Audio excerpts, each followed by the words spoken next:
লীলা সেই কৃষ্ণ অৱস্থাৰ শিশু লীলাত যি বঘাসুৰৰ প্ৰৱেশ ঘটে আমি এই বঘাসুৰৰ প্ৰৱেশৰ এক দৃশ্য আমি দেখুৱাবলৈ চেষ্টা কৰিছোঁ ঈশান নিউজৰ দৰ্শকসকলক। আচলতে কৃষ্ণসহ গোপবালকসকলে এনেধৰণে গকুলত খেলি কৰি থকা অৱস্থাত এনেধৰণে আচলতে প্ৰৱেশ আমি দেখুৱাবলৈ চেষ্টা কৰিছোঁ বঘাসুৰৰ এক দৃশ্য। আচলতে এনেধৰণে বঘাসুৰে বগলীৰ ৰূপ ধাৰণ কৰি কৃষ্ণৰ লগত যুদ্ধ কৰা পৰিলক্ষিত হৈছে আৰু শিশুসকলে যিহেতু নিশাৰ ভাগলৈ এনে আচলতে ৰাস মঞ্চস্থ হোৱা আৰু গোপবালকসকলে মঞ্চস্থ কৰিব কৃষ্ণৰ খেলি কৰি থকা অৱস্থাত এনেধৰণে মঞ্চস্থ হ'ব।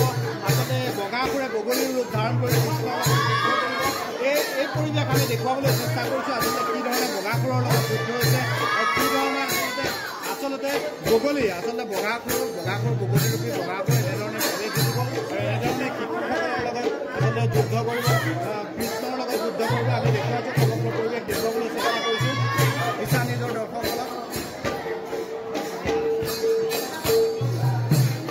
হয়, ৰাস মঞ্চখনৰ লগত বিশেষভাৱে জড়িত হৈ থকা কেইবাজনো ব্যক্তি আছে ৰতনপুৰৰ। আমি তেখেতলোকৰ পৰা জানিবলৈ চেষ্টা কৰিম যিহেতু কোভিড প্ৰতিকূলৰ মাজত তেওঁলোকে কেনেধৰণে আচলতে এইবাৰ ৰাস মঞ্চস্থ কৰিব আৰু কি নীতি নিৰ্দেশনা জিলা প্ৰশাসনে বান্ধি দিয়া নীতি নিৰ্দেশনা কেনেধৰণে পালন কৰিব আমি তেওঁলোকৰ পৰা কিছু কথা জানিবলৈ চেষ্টা কৰিম। ঠিক আছে, যিহেতু জিলা প্ৰশাসনে বিভিন্ন ধৰণৰ নীতি নিৰ্দেশনা বান্ধি দিছে তাৰ মাজতো আপোনালোকে ৰাসৰ আচলতে যি মুখ সেই মুখ এৰিব নোৱাৰি ৰাস অনুষ্ঠিত কৰিছে, কি কৰিব? আমাৰ মাজুলীৰ এই এটকা মহন্তৰ স্থল সংস্কৃতিৰ ভঁৰাল, এই সংস্কৃতিৰ ভঁৰালত ৰাস আহিলে যেতিয়া শৰতৰ পূৰ্ণিমা আহে, শৰতৰ পূৰ্ণিমা অহাৰ লগে লগে আমাৰ মাজুলীবাসী একেবাৰে উগুল থুগুল হয় ৰাস পাতিবৰ বাবে।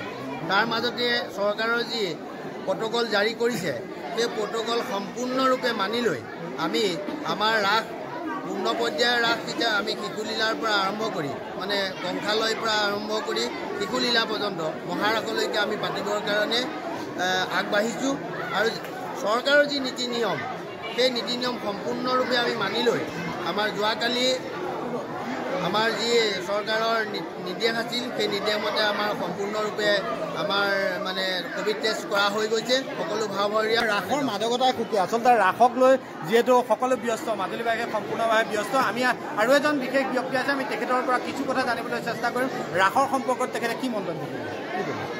এতিয়া আজি সমগ্ৰ বিশ্বতে কৰোণাৰ যি সন্ত্ৰাস চলিছে এই সন্ত্ৰাসৰ মাজত আমি ৰতনপুৰ ৰংঘৰে কেইবছৰৰ দৰে এইবছৰ ৰাসখন সম্পূৰ্ণ উদযাপন কৰিবলৈ প্ৰস্তুতি চলাইছোঁ আৰু চৰকাৰৰ নীতি নিৰ্দেশনা মানি কোভিড প্ৰট'কলৰ গোটেই নিয়ম নীতি অনুসৰি কালি আমি আমাৰ ইয়াত টেষ্ট কৰাইছোঁ আৰু কৰ্মকৰ্তা কলা কৌশলী সকলোৱে টেষ্ট কৰা হৈছে আৰু ইতিমধ্যে আমি যিখিনি সংঘৰ ৰাসখনৰ কাৰিকৰী বা কলা কৌশলী সেইখিনি সম্পূৰ্ণ কৰি লোৱা হৈছে।